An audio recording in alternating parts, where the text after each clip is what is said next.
이제 오늘 계속해서 16절을 말씀을 드리려고 합니다. 주님께서는 우리에게 상급을 주시는 것이 있고 멸망이 있다, 심판을 말씀을 드렸죠. 심판에 대해서 말씀을 하는데 심판의 근거는 뭐냐? 그것은 행위다, 그렇게 말씀을 했죠. 그러면 그 심판의 근거가 행위인데, 그러면 행위를 강조하다 보면 그러면 믿음은 어떻게 되느냐? 믿음이 없어도 행위만 있으면 되느냐? 아니라고 그랬죠. 이 믿음의 행위는 믿음으로 말미암아 온전케 된다, 그렇게 말씀을 합니다. 먼저는 하나님을 믿어야 되는 거고, 하나님을 믿는 믿음 위에 다음은 그 하나님을 위해서 하는 모든 행위, 그것을 가리켜서 말씀하고 있습니다.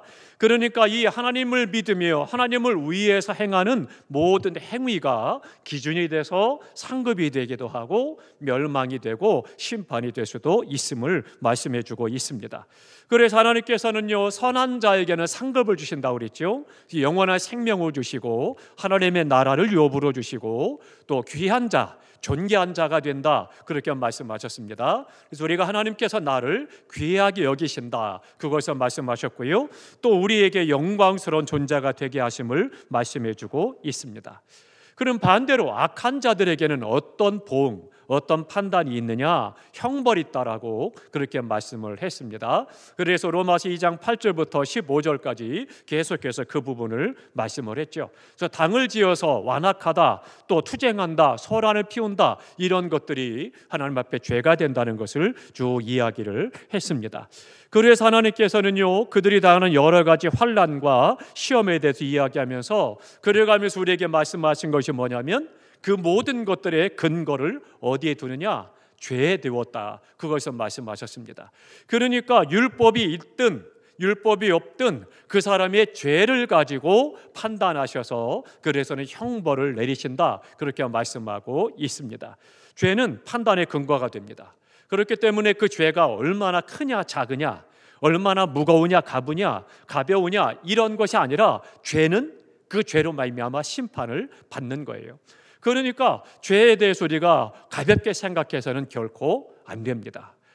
살인하는 죄는 큰 죄니까, 생명을 빼앗은 죄니까 큰 죄니까 심각한 거고, 내가 다른 사람에게 거짓말한 죄는 그냥 가볍게 농담 삼아한 죄니까 괜찮아? 아닙니다. 죄는 죄입니다. 그렇기 때문에 하나님께서는 죄를 미워하고 죄를 싫어하고 죄에 대해서 반드시 심판하신다는 말씀하셨기 때문에 우리가 죄에 대해서 우리의 판단 근거가 거기 있음을 알고 믿음으로 깨어서 경계해야 되는 거겠습니다. 그래서 우리가 율법이 있든지 없든지 간에 하나님의 뜻을 따라 살아갈 것을 요구하고 있습니다. 그래서 마태복음 7장에 뭐라고 그래요? 주여 주여 하는 자마다 다 천국 갈 것이 아니라 하나님 아버지의 뜻대로 행한 자라야 구원을 받는다, 그렇게 말씀하고 있습니다. 인간이 하나님 앞에 또 증거할 나아가서 내가 구원받은 그 근거가 뭐냐? 하나님, 나는 예수란 이름을 듣지 못했습니다. 그것 가지고 항변할 수 없다고 그랬습니다. 하나님께서는요, 먼저는 자연 만물을 통해서 하나님을 알 수 있는 은혜를 주셨다고 그랬습니다. 또 하나는 우리에게 예수님의 이름을 들음으로 말미암아 복음을 통해서 그런 것을 알게 하셨고, 세 번째로는 우리에게 이성과 양심을 가지고 또한 하나님을 알게 하셨음을 말씀해 주셨죠. 그러니까 우리가 하나님 앞에는 어떤 방법으로든지 하나님을 알고 만날 수 있는 은혜를 우리에게 주셨기 때문에 우리가 주님을 알지 못한다고 멸망받을 때 그것에 대해서 나는 뭘 알았습니다, 나는 듣지 못했습니다, 핑계할 수 없다는 겁니다. 모든 사람은 어떤 방법으로든지 하나님을 알 수 있는 그런 은혜가 주어졌기 때문에, 그렇기 때문에 그것에 대해서 핑계할 수 없음을 말씀해 주고 있습니다. 그러니까 본성이나 혹은 양심이나 이성이나 이런 것들도 다 하나님을 알 수 있는 우리에게 방법으로 허락하셨기 때문입니다. 예수님을 떠나서는 결코 구원이 없음을 믿으시기 바랍니다. 이 사순절 기간 오직 예수 그리스도의 십자가의 은혜로 말미암아 다시 한번 우리 온 교회가 구원의 확신 가운데 설 수 있기를 주님의 이름으로 축원합니다. 우리가 순간순간 그런 고민을 아마 지금 정도면 다 우리 금요 성령 집회 나오신 분들은 다 선 넘어서서 확신 가운데 감격을 누릴 텐데, 간혹 그런 분들이 많이 있습니다. 내가 어떤 때는 구원받은 것 같고 어떤 때는 구원받지 못한 것 같고 헷갈린다는 거죠. 그래서는 어떤 때는 굉장히 내가 구원의 확신 가운데서 감사하고 기뻐하고 즐거워하고 좋아하는데, 어떤 때는 또 전혀 그렇지 않은 것 같아서 마음이 답답하고 힘들고 회의적이 되고, 그리고는 마음속에 여러 가지 의심이 들면서 점점 더 영적으로 깔아지고, 그리고는 그것이 주님 앞에 믿음을 잃어버리는 상태로 나아가는 그런 때가 있습니다. 왜 그럴까요? 우리 구원이라고 하는 것은 감정이 아닙니다. 구원이라고 하는 것은 말씀이 선포하신 겁니다. 하나님께서 말씀하셨기 때문에 그 말씀대로 우리가 구원을 받게 되는 거죠. 그러니까 예수 그리스도께서는요, 우리의 죄의 문제를 해결하기 위해서 십자가에 못 박혀 돌아가셨고, 그 예수님의 십자가의 피를 믿는 자마다 죄 사함 받고, 그리고 하나님 앞에 의롭다 인정되어지고 받아져지는 거예요. 그것이 하나님의 의입니다. 그 의가 아니고서는 어느 누구도 하나님 앞에 받아들여질 수가 없는 것이고 구원받지 못하는 거예요. 그러나 예수 그리스도께서 십자가에 못 박아 죽으심으로 내 모든 과거, 오늘, 미래의 죄까지도 다 용서해 놓으셨기 때문에 그 예수를 믿고 회개하는 자마다 죄 사함 받아서 의로워지고, 그 하나님의 의로, 예수님의 피의 의로 내가 의롭다 인정받고 구원의 놀라운 축복과 은혜를 누리며 살아가게 되는 것입니다. 그러면 내가 예수 그리스도의 믿음으로 말미암아 죄 사함 받아 의롭다라고 했는데, 의롭다라고 하는 것이 내가 죄가 없기 때문이냐? 아닙니다. 근데 우리는 착각하는 것이 그런 부분이에요. 그러니까 내가 그럼 예수님 믿고 죄 사함 받았어, 그럼 내가 구원 받았네. 그런데 순간순간 죄를 짓는단 말이에요. 그러니까 그 죄 때문에 그럼 내가 어떻게 되는 거야? 고민하게 되는 거예요. 그러면서 구원의 문제를 다시 한번 죄의 문제로 끌어내려서 고민하게 되는 거고, 그러다 보니까 어느 순간 구원받았으면 그러면 하나님의 음성이 들린다라든지, 아니면 내 마음에 어떤 감격이 있다라든지 기쁨이 있다라든지 어떤 분명히 밝게 보여지고 느껴지는 것들이 있어야 되지 않아? 그런 생각을 하게 된다는 거죠. 그러나 구원의 문제는 하나님께서 우리에게 허락하신 은혜이기 때문에 이것은 느낌이나 감정이나 환경 가지고 되는 것이 아닙니다. 구원받은 자에게 때로는 그런 현상이 나타날 수 있습니다. 내가 예수를 믿어 죄 사함 받고 구원의 확신 가운데 서니까 어느 날 갑자기 제 마음속에 하나님께서 음성을 들려주십니다. 성웅아. 그럴 수도 있어요. 우리의 마음속에 말씀을 주실 수도 있어요. 또 내 마음속에 구원받고 나니까 너무너무 감격스러워서 말로 형용할 수 없는 기쁨이 샘솟을 수도 있어요. 혹은 내가 구원받고 나니까 갑자기 그동안 다 막혔던 것이 어느 순간 다 풀어지고 열려지는 역사들도 경험할 수도 있어요. 다양한 여러 가지 현상들을 경험할 수도 있는데, 그런데 없을 수도 있는 거예요. 있으니까 구원받고 없으니까 구원받지 못했다? 아닙니다. 있어도 구원받은 것이고 없어도 구원받은 것입니다. 오직 하나님께서 말씀하셨기 때문입니다. 그러니까 이 말씀을 내가 알고 그 말씀대로 행하는 것이 너무나도 중요한 겁니다. 그것이 타탈레스타이라고 이야기합니다. 이건 상업적인 용어예요. 내가 돈 주고 샀다는 거예요. 그러니까 제가 우리 이 장로님께 돈 100만 원을 꿨어요.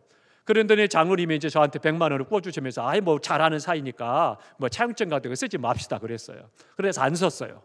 그런데 현금을 저한테 100만 원 주셨어요. 그러니까 저는 이제 100만 원을 갖고 다 썼어요. 하고 싶은 대로 썼어요. 그러는데 어느 날 장로님이 저 급하게 100만 원이 필요했어요. 그래서 저한테 와서 이야기합니다. 목사님, 그거 꿔간 거 100만 원 그거 좀 빨리 주세요 그랬어요. 그랬더니 제가 침이 뚝 됩니다. 언제요? 증거 있어요? 그랬습니다. 그랬더니 장로님이 법원에 고소를 했어요. 그래서 이제 재판 받으러 갔습니다. 재판장이 딱 있고 이야기를 하는 거예요. 송성웅 씨는 장로님에게 100만 원 껐습니까? 안 껐습니까? 안 껐는데요. 침이 뚝 됐습니다.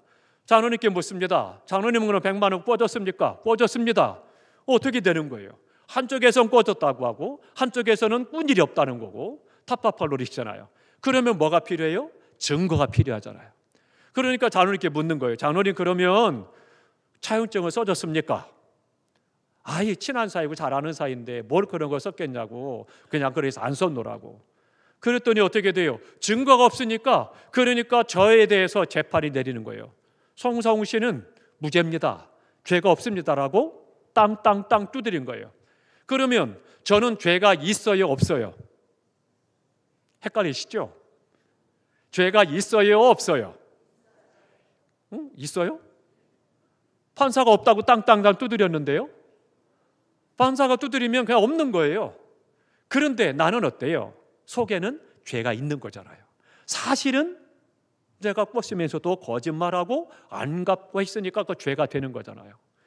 그런데 법정에서 땅땅땅 두드리면 제가 죄가 있어도 어떻게 돼요? 감옥에 안 가고 풀려나는 거예요. 그게 타타레스타이예요.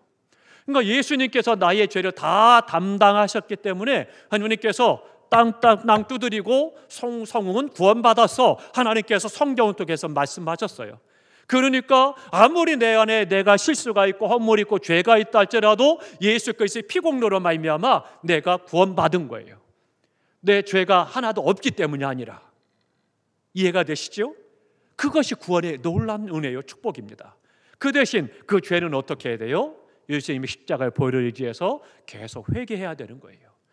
그러나 회개하지 않고 어차피 송 목사가 얘기했는데 하나님이 선포했으니까 나는 이제 구원받았으니까 그러니까 죄 져도 괜찮아, 죄가 있어도 이미 선포했으니까 끝난 거 아니야? 아닙니다. 예수의 이름으로 말미암아 그 피로 우리가 죄 사함 받아서 구원을 받았지만 그러나 죄를 짓는다라면 그 죄는 해결해야 되는 거예요. 그러면 내가 그 죄를 어떻게 해요? 지을 때마다 예수님이 또 이 땅에 오셔서 십자가에 죽어야 되느냐? 아닙니다. 주님이 십자가에서 과거의 죄, 오늘의 죄, 미래의 죄까지 다 용서해 놓으셨기 때문에 우리가 주님의 이름을 부르고 주님의 보혈을 의지해서 회개할 때 우리가 용서함 받고 의로운 사로 하나님 앞에 세움 받는 거예요. 그러니까 날마다 하나님 앞에 회개하는 것은요, 부끄러운 것이 아닙니다. 너무나도 중요한 거예요. 그 회개가 아무나 할 수 있느냐? 그렇지 않습니다. 은혜 있는 성도, 믿음 있는 자가 회개할 수 있는 거예요. 성령 충만할수록 회개가 더 많아지는 거예요. 그러니까 성령이 충만하지 않고 말씀에 서 있지 않고 믿음 안에 서 있지 않고 은혜가 없으면 회개할 거리가 없는 거예요. 그런데 은혜 받고 나면 성령이 충만하면 말씀을 알면 할수록 말씀을 듣고 배우면 배울수록 회개할 것이 많아지는 거예요. 그거 참 신기하죠. 우리가 빛 앞에 가면 어때요? 거울 멀리 서서 보면 내 옷에 뭐가 묻었는지 잘 안 보이죠. 그런데 가까이 가서 빛 가운데서 거울 앞에 서면 어때요? 여기저기 희끗희끗한 건물들이 있잖아요. 마찬가지예요. 말씀 앞에 섰을 때 성령이 내 안에 충만할 때 드러나게 되는 거예요. 그때 우리가 회개하고 부끄러울 것이 아니라 핑계댈 것이 아니라 회개하고 그를 용서함 받으면 그 예수님의 피공로로 나의 의가 주님 앞에 인정받아지는 거고 구원이 취소가 되는 것이 아닌 거예요. 우리가 그 안에서 날마다 다시 한번 이 은혜가 이 사순절 기간 구원의 확신 가운데 서시고 환경과 감정에 따라서 확신이 있다 없다 그런 것이 아니고 내가 하나님의 자녀요, 내가 예수의 피로 죄사함 받고 구원받았음을 믿고 이 믿음 안에서 날마다 담대하게 하나님 앞에 영광 돌리고 세상을 변화시켜 나가고 빛과 소금이 돼서 이 땅을 구원하는 역사를 이루어가는 우리 모두가 될 수 있기를 축복합니다. 그러면 이제 우리가 이 심판에 대해서 다시 한번 생각해야 됩니다. 정확한 것은요, 하나님의 심판은 편애가 없습니다. 누구나 다 똑같습니다. 똑같이 심판을 받습니다. 그러면 이 심판은 두 가지라고 그랬죠. 하나, 우리 믿는 자들과 믿지 않는 자들, 모든 동서고금을 막론하고 모든 사람은 하나님의 심판 앞에 섭니다. 그런데 죄 가운데 멸망받은 자들은 어때요? 그 심판은 지옥으로 가는 그런 멸망의 심판이 되는 겁니다. 그러나 우리 믿는 자들은 어때요? 이 선에서 구원받은 하나님의 사람들은 그 자리가 죄의 심판의 자리가 아니고 상급에 대한 판단의 자리가 되는 거예요. 그래서 하나님 앞에 책이 두 개 있다고 그랬잖아요. 두 권이. 하나는 생명책이고 거기에 기록된 자만이 구원을 받게 되는데 여기에 기록된 자는 예수를 믿음으로 죄사함 받아 하나님의 자녀가 된 자들의 이름입니다. 또 하나는 우리가 말씀을 따라 살았느냐, 행위에 대한 것들이 기록되어 있습니다. 그래서 간혹 그런 얘기 듣잖아요. 어떤 분이 갑자기 이제 임사 체험을 하잖아요. 그러니까 잠깐 어떤 죽음의 체험을 하거나 혹은 어떤 그 죽음과 비슷한 유산 형태의 상황에 놓여졌을 때 파노라마처럼 자기 인생이 확 지나가더라는 거잖아요. 영상이 지나가듯이. 그렇게 해서 그냥 막 인생이 막 지나가는데, 쏜살같이 지나가는데 모든 것들이 다 보여지더라는 거죠. 그래서 충격을 받고 놀랍다, 그런 얘기를 하죠. 근데 하나님 앞에 이 책이 그런 책이에요. 나의 모든 행위가 거기서 기록되어져서 그것대로 하나님 앞에 상급을 받게 되는 거죠.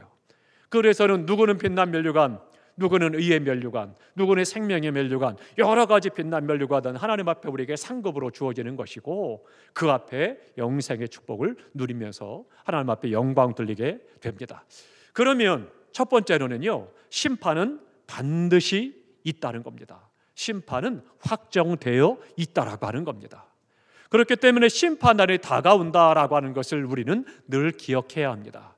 우리가 세상 만사가 움직이는 것들을 보면서 말세야, 그렇게 이야기들 하지만 성경이 말씀하고 있는 말세의 징조들을 우리가 판단해야 합니다. 그 가운데 지금 가장 많이 나타나는 것이 뭐예요? 재해잖아요. 그러니까 지진이 일어나지 않을 곳이 지진이 나타나기 시작을 하고, 그리고 바람이 웬만큼 불던 지역이 토네이도가 오고, 세계 도처에 지금 처처의 기근과 지진으로 몸살을 앓고 있고 많은 사람들이 생명을 잃고 있죠. 뿐만 아니라 하나님께서 우리에게 예언자들을 통해서 말씀하신 그대로 불가리가 되는 것들이 나타나죠. 그래서 불이 전 세계적으로 많이 일어나서 미국이나 아프리카 같은 경우는 한 달, 두 달씩 불이 나기도 하고 불을 끄지 못하고 난리가 나죠. 뿐만 아니라 어때요? 핵의 문제가 또한 성경에서 예언하고 있는 그런 말세의 징조 중에 하나입니다. 그래서는 핵이 어떻게 되었고 폭발을 하게 되면 땅도 폭발을 해서 불이 터지는 거고, 하늘에서 터지는 거고, 온 세계가 다 불도가니가 되는 거죠. 그러니까 수많은 여러 가지 사건들을 말씀하죠. 우리나라도 지금 어떻습니까? 곳곳에 땅이 좁으니까 아파트를 짓잖아요. 성경에 뭐라고 그래요? 집과 집을 연하여 지을 것이요. 그러니까 아파트가 들어설 것이 예언하신 거예요. 그러니까 집들이 다 이렇게 해서 아파트를 세우는데 그것도 주님 오실 날에 대한 징조가 된다는 거죠. 그러니까 주님 오실 날에 가까웠다라고 하는 것들이 우리의 삶 속에서 계속해서 하나씩 그런 징조들이 나타나죠. 근데 그런 것들에 대해서 우리에게 심판의 때가 있다라고 하는 것을 알고, 주님 오심을 가까이 오므로 알고, 그리고 우리가 주님 앞에 어떻게 설 것이냐, 다시 한번 우리 신앙을 살펴야 된다라고 하는 겁니다. 히브리서 9장 27절에 말씀합니다. 사람에게 한 번 죽는 것은 정하신 것이요, 그 후에는 심판이 있으리니. 아멘. 다 함께 하십니다. 심판이 있다. 심판을 피할 사람은 아무도 없습니다. 누구도 피해갈 수 없습니다. 반드시 죽음이 있고 심판이 있습니다. 수많은 인류가 지금까지 오고 갔는데요, 그 가운데 죽음을 보지 않은 사람은 누구예요? 딱 한 사람이에요. 누구예요? 하나님께서 죽음을 보지 않고 들려간 사람. 모르겠습니다. 오늘부터 가셔가지고 성경을 읽어보시기 바랍니다. 창세기 1장부터 읽기 시작을 하면 내년쯤 되면 아마 아주시게 됩니다. 하나님 앞에 죽음을 보지 않은 사람 딱 한 사람이, 나머지 모든 인류가 다 죽음을 봤어요. 그런데 반드시 뭐가 있느냐? 심판이 그들에게 또한 있다, 그렇게 말씀을 합니다. 그러니까 모든 사람이 죽듯이 반드시 심판이 있다라고 하는 것도 우리에게 말씀해주고 있는 것입니다. 그런데 이 심판이 우리 믿는 자들에게는 축복이요, 은혜요, 상급이 되는 겁니다. 그러나 믿지 않는 자들에게는 멸망이 되니까 저주가 되는 것이고, 말 그대로 심판이 된다라고 하는 것입니다. 두려운 것이고 무서운 것이죠. 나는 어떻습니까? 오늘은 우리가 말씀 가운데 있고 찬양하고 우리가 자유롭게 믿음을 생활하니까, 그러니까 심판하면 별로 와서 마음이 안 닿죠. 그런데요, 오늘 밤에 혹시 주무시려고 하는데 지진 강도가 한 5 정도 돼서 건물이 막 흔들리는 그 정도의 지진이 오면은요, 우리 성도들 어떨 것 같습니까? 마라나타, 아멘 주 예수에 어서 오시옵소서 기뻐하고 찬양하실 것 같아요? 아닙니다. 죄송하지만 공황 상태가 옵니다. 아무 생각이 안 나요. 아무 생각이 안 나고, 나도 모르게 주여! 그러긴 하겠지만 아무 생각이 없고 뭘 어떻게 해야 되는지 아무 생각이 안 나는 거예요. 그리고 조금 지나고 나서야 지진인가 봐. 그래서는 무반응적으로 그냥 생각할 것도 없이 뛰어나가는 거예요. 왜요? 제가 겪어봤거든요. 제가 중학교 때 저희가 살던 지역이 충청남도 홍성군 홍서구 모갈 279 2번지거든요. 근데 거기에 지진이 났습니다. 지진이 났는데요, 그때 지진이 얼마나 심했느냐면 땅이 갈라졌습니다. 진짜로 땅이 갈라져서 제 손 이만큼 들어갈 정도로 땅이 갈라진 그런 지진이에요. 집들이 많이 무너졌습니다. 그런데요, 그 지진이 났는데 그때가 토요일 날이었습니다. 그래서 학생회가 토요일마다 성전에 와서 성전 청소를 하거든요. 성전 청소를 다 마치고 그리고 앉아서 우리가 막 이런저런 이야기도 나누고 하고 있는데 갑자기 막 흔들리는 거예요. 건물이 흔들리는데요, 천정이 낮아졌다 높아졌다 해가면서 또 교회마다 이 벽에 액자가 있잖아요. 액자가 뚝 떨어지죠. 앞에 종이 있는데 이게 다다다다 막 치죠. 진짜 무섭더라고요. 뭐 주님이고 뭐고 아무 생각이 없고요, 그냥 멘붕이 되는 거예요. 정신이 없더라고요. 그런데 한 친구가 확 튀어나가더라고요. 왜 그러나 보니까 자전거 세워놨는데 넘어졌나가 궁금해가지고 웃자고 드린 말씀이에요. 그런데 진짜 주님의 심판의 때, 그때를 우리가 믿음으로 준비하지 않으면요 똑같아지는 거예요. 주님께 심판은 반드시 있다 말씀하는데 그것이 우리 시대에 올 수도 있고 우리 다음 세대에 올 수도 있고 아니면 이 밤에도 올 수도 있고 다음 세대에 올 수도 있습니다. 그러나 개인적인 종말이든 우주적인 종말이든 우리가 하나님 앞에 종말 때가 반드시 있고 심판대 앞에 선다는 것을 믿으시기 바랍니다. 이게 너무나도 중요한 거예요. 열심히 헌신하고 충성한 교회 기둥이 되셨던 권사님이 계셨습니다. 모두가 다 존경하고 정말 그분들이 재산을 들여 하나님 앞에 충성하고 많은 성도들을 살피고 기도 많이 하는 권사님이었어요. 그런데 돌아가시 임종이 가까웠습니다. 임종이 가까웠는데 임종 예배를 드리는데 권사님이 그러시는 거예요. 목사님, 전 권사님 오늘 하나님이 부르시는 것 같은데 하나님 부르시면 천국 갈 자신 있으시죠? 물었습니다. 뭐라고 하셨을까요? 평소에 그렇게 믿음이 좋고 많은 성도들 격려하고 위로하고 기도 많이 하던 권사님인데 그렇게 고백하는 거예요. 글쎄요, 가봐야 알죠. 가보긴 뭘 가봐야 알요. 이 땅에서 내가 예수 안에서 이 믿음을 가지고 구원을 받는 거예요.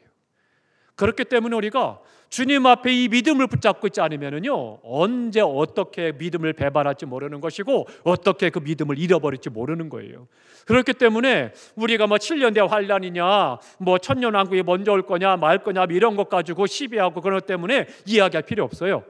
휴가가 있든 없든 천년왕국이 있든 없든 통발을 하든 들림받든 상관하지 않고 내가 믿음을 붙잡고 말씀대로만 믿음으로 생활하면 언제 주님이 오셔든 걱정 없는 거예요. 염려 없는 거예요. 담대한 거예요. 열심히 충성하고 헌신하다가 믿음으로 좀 앞에 나아가면 하나님 앞에 상급 받은 것이니 그러니 얼마나 감사한 거예요.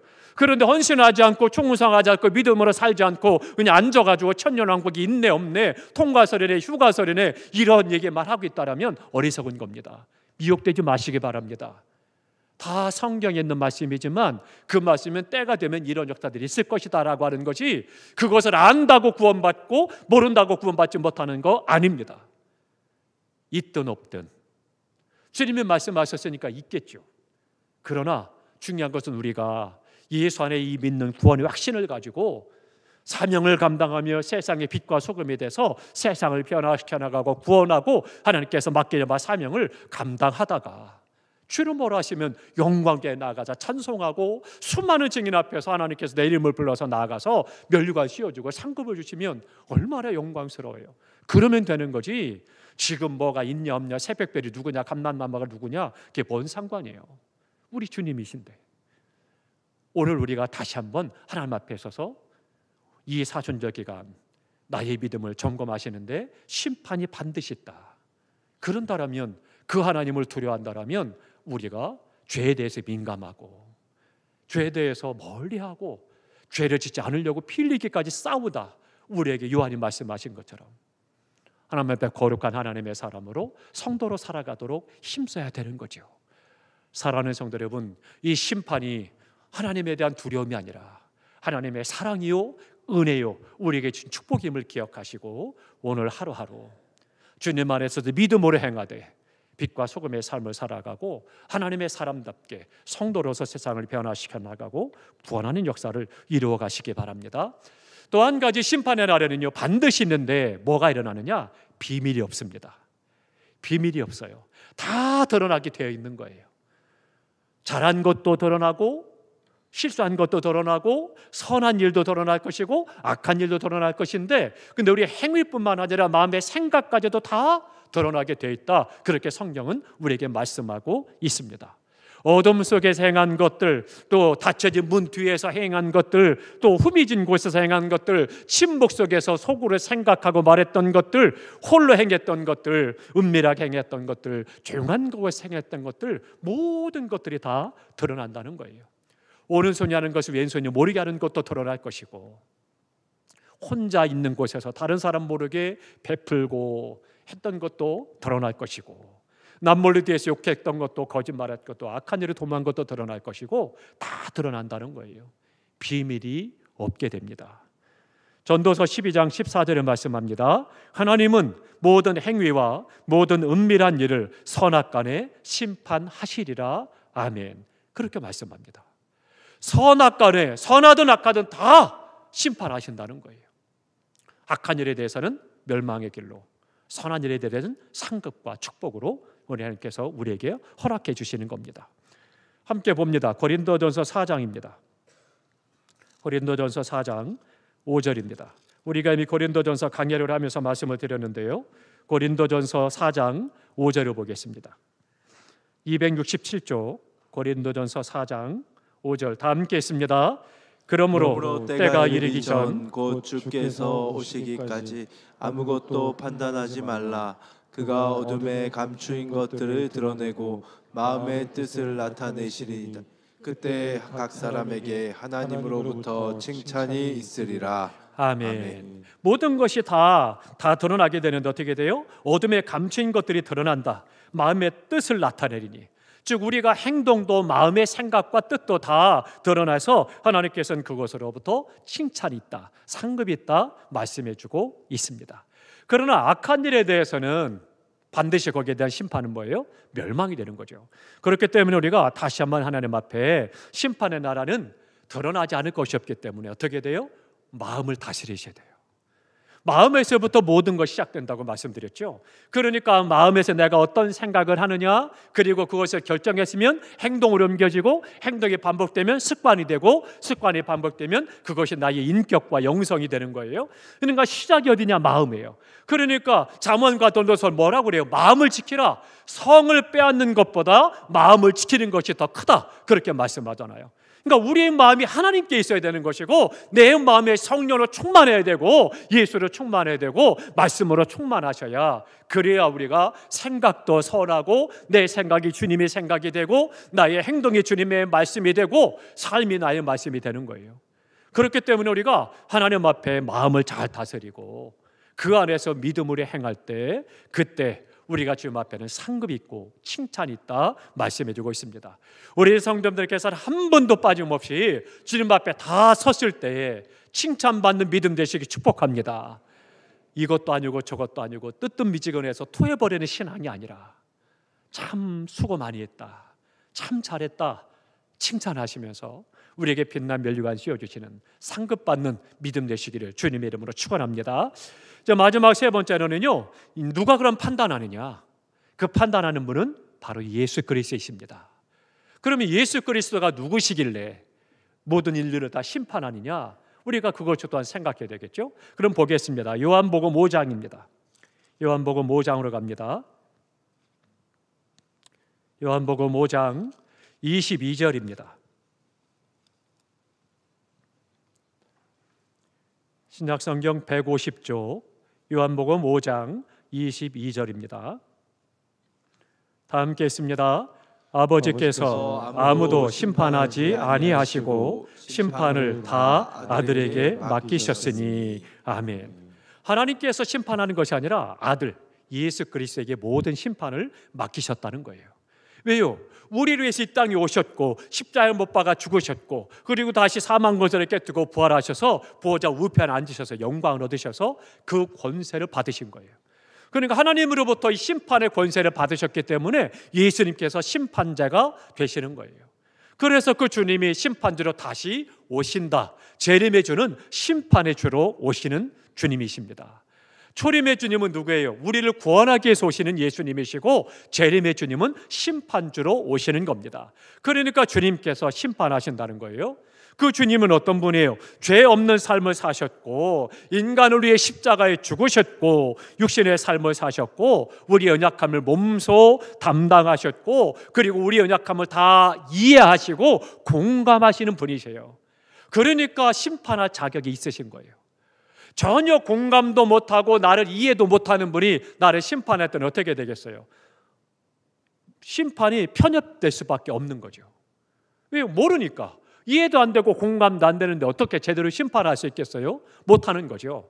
그러나 주님이 이 땅에 오셔서 인간의 몸을 입고 오셨고, 우리가 동일한 삶을 사셨고, 똑같은 아픔도 겪으셨고, 슬픔도 겪으셨고, 고난도 닦으셨고, 그 모든 것들을 체험하신 분이에요.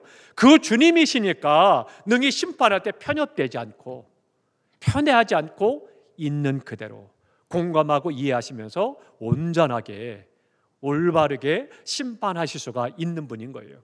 그러니까 예수 그리스도께서는 우리의 심판주가 되셔서 심판하실 것을 우리에게 말씀해 주고 있습니다. 그럼 우리가 심판받는 기준이 뭐냐? 그 기준은 복음입니다. 다 함께 하십니다. 심판의 기준은 복음이다. 심판의 기준은 복음이에요. 중요한 말씀이 있습니다. 요한복음 12장으로 갑니다.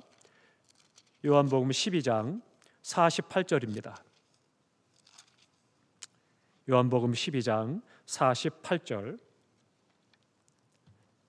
신약성경 169쪽, 요한복음 12장 48절 다 함께 읽겠습니다. 나를 저버리고 내 말을 받지 아니하는 자를 심판할 이가 있으니 곧 내가 한 그 말이 마지막 날에 그를 심판하리라. 아멘. 그럼 여기서 말씀하는 내가 누구냐?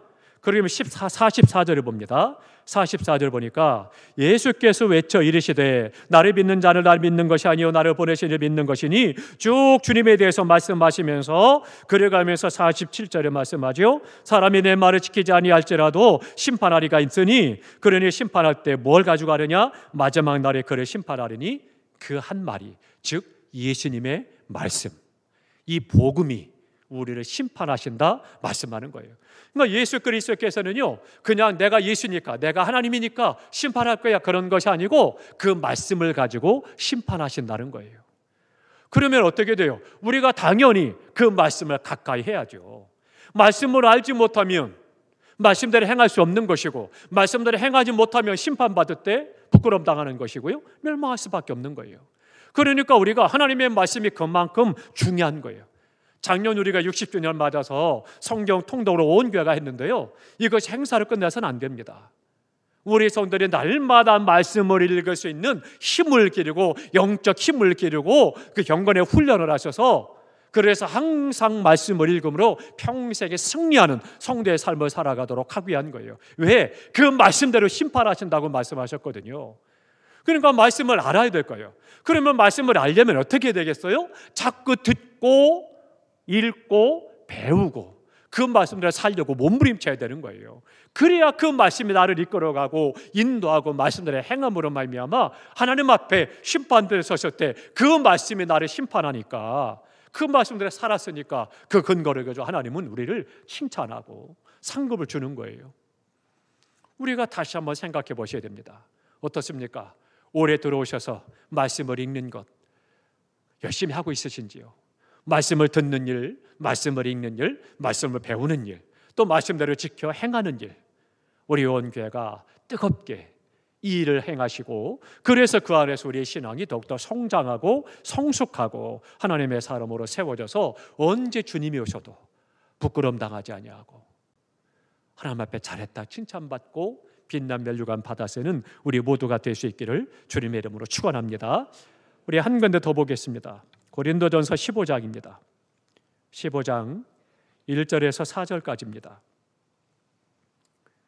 고린도전서 15장 1절에서 4절까지입니다. 282쪽 고린도전서 15장 1절로 4절입니다. 저와 함께 한 절씩 교독합니다. 형제들아, 내가 너희에게 전한 복음을 너희에게 알게 하노니 이는 너희가 받은 것이요 또 그 가운데 선 것이라. 너희가 만일 내가 전한 그 말을 굳게 지키고 헛되이 믿지 아니하였으면 그로 말미암아 구원을 받으리라. 내가 받은 것을 먼저 너희에게 전하였노니 이는 성경대로 그리스도께서 우리 죄를 위하여 죽으시고 장사 지낸 바 되셨다가 성경대로 사흘 만에 다시 살아나사. 아멘. 그 말씀에 보니까 성경대로 그리스도께서 우리 죄를 위하여 어떻게 했어요? 죽으시고 그리고 또 사흘 만에 다시 살아나서 어떻게 해요? 성경대로. 그러니까 하나님의 말씀대로 주님도 이 땅에 오셔서 십자가에 죽으셨고 말씀대로 다시 살아나셨어요. 그 순종을 하셨기 때문에 주님이 보좌에 앉으셔서 심판의 권세를 얻으신 거예요. 우리도 마찬가지입니다. 그러니까 우리가 성경대로 살고 성경대로 행하고 성경대로 헌신하고 충성하고 성경대로 믿고 성경대로 살아감으로 말미암아 하나님 앞에 섰을 때는 그것이 칭찬이 되는 거예요. 그렇다면 어떠해야 돼요? 내 경험, 내 생각, 내 재주, 내 판단, 내 논리, 내 지식이 아니라 성경대로. 그럼 어떻게 돼요? 말씀을 듣고 읽고 배우고 그래야 그대로 살 거 아니고 그대로 행할 거 아니겠습니까? 우리 모두가 다 날마다 말씀을 사랑하시기 바랍니다. 말씀이 너무 귀하고 너무 사랑스럽기 때문에 댁에서 아주 귀하게 모셔놓지 말고 옆에서 자꾸 읽고 듣고 그 말씀을 자꾸 암송하고 그리고 그 말씀대로 행하셔서 우리가 날마다 올바르고 건강한 믿음의 사람이요 성장하고 성숙한 하나님의 사람이요 이 땅에서 그리스도를 살아가는 승리자가 되시기를 주님의 이름으로 축원합니다. 그래서 우리 세연교회 성도들은요 한 심령도 낙오되지 않고 다 천국 가고 주님 앞에 심판대 섰을 때 다 잘했다 칭찬받고 빛난 면류관 받아 쓸 수 있는 믿음 되시길 축복합니다. 그래야 저도 하나님 앞에 체면이 있을 거 아니겠습니까? 우리 세연교회 성도도 하나님께 저에게 맡기셨는데 말씀을 제대로 가르치지 못하고 말씀을 제대로 듣지 못해서 심판대에 섰을 때 부끄러운 구원을 받는 성도들이 많아지면 주님께서 뭐라고 하시겠어요? 야 성웅아 넌 도대체 뭐 했냐? 그 영혼 너한테 맡겼더니 제대로 말씀을 가르쳐서 상급받는 자가 되게 하고 영광의 축복을 받도록 해야 되는데 도대체 왜 쭈저기밖에 안 만들었느냐고 책망하시면 제가 얼마나 부끄럽겠습니까? 비옵기는 우리 세연교회 모든 성도들 우리 세연교회 오는 사람마다 한 심령도 낙오되지 않고 다 천국 가고 하나님 앞에 잘했다 칭찬받는 믿음의 용사들 되시길 축복합니다. 진실로 이 사순절 기간 다시 한번 우리가 주님의 십자가 앞에 나아가서 그 구원의 확신과 은혜 가운데서 감사 감격하면서 그 사랑과 은혜로 말미암아 오늘 내가 당하는 어려움과 환난과 시험과 역경도 참고 견디고 내 마음속에 억울한 것과 속상한 것과 답답한 것과 괴로운 것도 능히 인내하고 이기고 주님의 십자가의 은혜로 말미암아 우위로 받고 힘을 얻고 견디며 주신 바 영육간의 사명을 잘 감당하고 주님 오라 하실 때 영광에 나가서 빛난 면류관 받아 쓰고 칭찬받는 우리 모두가 될 수 있기를 축복합니다. 기도하겠습니다.